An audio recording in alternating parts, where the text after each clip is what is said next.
ನಮಸ್ತೆ ಟಿವಿ20 ಕನ್ನಡ ವಾಹಿನಿಗೆ ಸ್ವಾಗತ. ಆಕಸ್ಮಿಕವಾಗಿ ಬೆಂಕಿ ತಗುಲಿದ ಪರಿಣಾಮ ರಸ್ತೆಯಲ್ಲಿ ನಿಂತಿದ್ದ ಕಾರು ಹಾಗೂ ಬೈಕು ಸುಟ್ಟು ಕರಕಲಾಗಿರುವ ಘಟನೆ ನಿನ್ನೆ ಸಂಜೆ ಬೆಂಗಳೂರಿನ ಲಾಲ್ಬಾಗ್ ಮೆಟ್ರೋ ನಿಲ್ದಾಣದ ಬಳಿ ಜರುಗಿದೆ. ನಿನ್ನೆ ಸಂಜೆ 4 ಗಂಟೆ ಸುಮಾರಿಗೆ ಈ ಘಟನೆ ಸಂಭವಿಸಿದೆ. ಘಟನೆಯಲ್ಲಿ ಯಾವುದೇ ಪ್ರಾಣಾಪಾಯ ಸಂಭವಿಸಿಲ್ಲ. ಕೂಡಲೇ ಅಗ್ನಿಶಾಮಕ ಸಿಬ್ಬಂದಿ ಬೆಂಕಿ ನಂದಿಸಿದ್ದಾರೆ.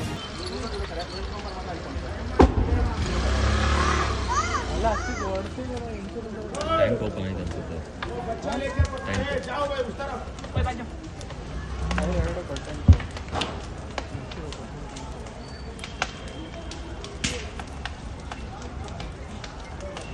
ಬಸವನಗುಡಿ ಸಂಚಾರ ಪೊಲೀಸ್ ಠಾಣೆಯಲ್ಲಿ ಘಟನೆ ಜರುಗಿದೆ.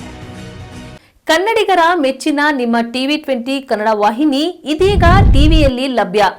ಕರ್ನಾಟಕ ಮತ್ತು ದೇಶ ವಿದೇಶದ 360 ಡಿಗ್ರಿ ಸುದ್ದಿ ವಿವರವನ್ನ ಪಡೆಯುವುದಕ್ಕೆ ಟಿವಿ20 ವಾಹಿನಿಯನ್ನು ಲೈಕ್ ಮಾಡಿ, ವಿಡಿಯೋಗಳನ್ನು ಶೇರ್ ಮಾಡಿ, ಕಮೆಂಟ್ ಮಾಡಿ, ಸಬ್ಸ್ಕ್ರೈಬ್ ಮಾಡಿ.